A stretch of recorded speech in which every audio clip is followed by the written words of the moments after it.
Like EastEnders Sonia, I was in prison while pregnant.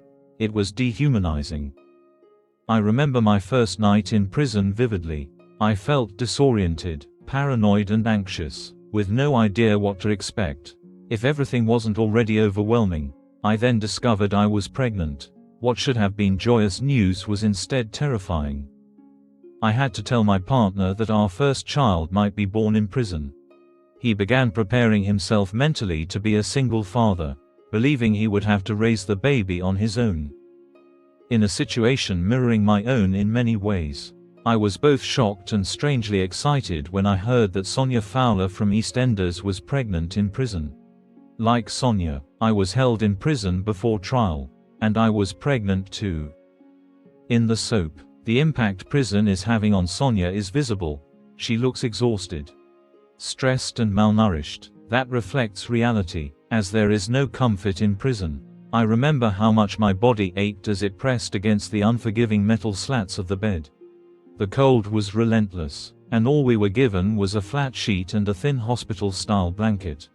A duvet wasn't considered a necessity. There is no nutritious food in prison, not even for pregnant women.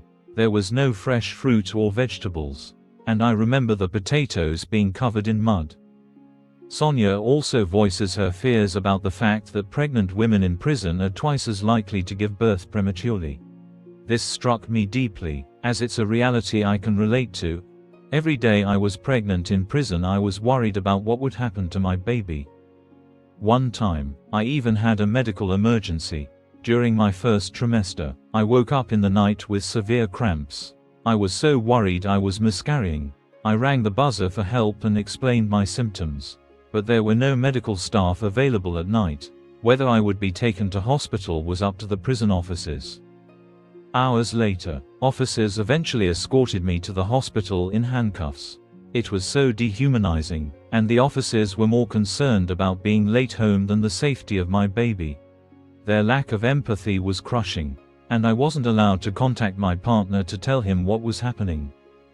At the hospital we went to, the early pregnancy unit wasn't open at weekends, and I was told to come back on Monday. On the way back to prison, one officer said, "Maybe this isn't meant to be." I was stunned. How could someone say that?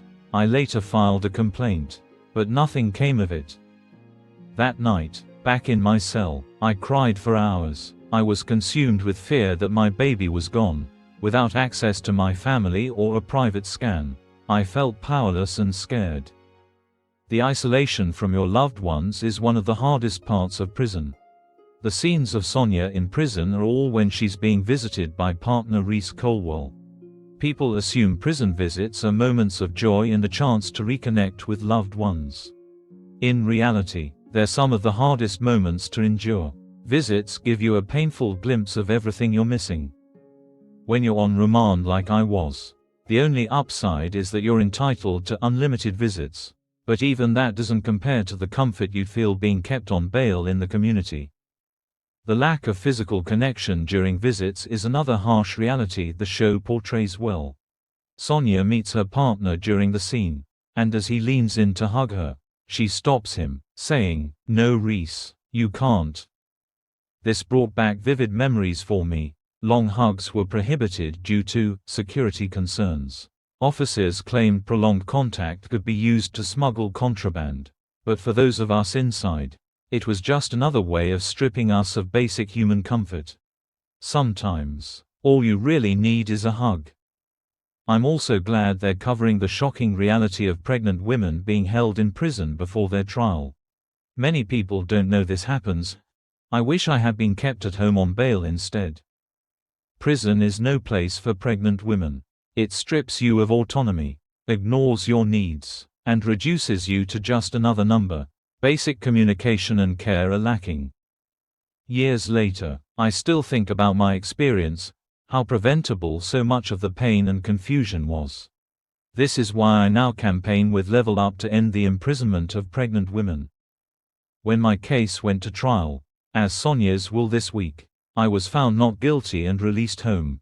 Thankfully, I gave birth to my baby safely, in a hospital. I hope that the same happens for Sonia. Các bạn vừa theo dõi một sản phẩm của EastEnders TV. Xin chào và hẹn gặp lại các bạn.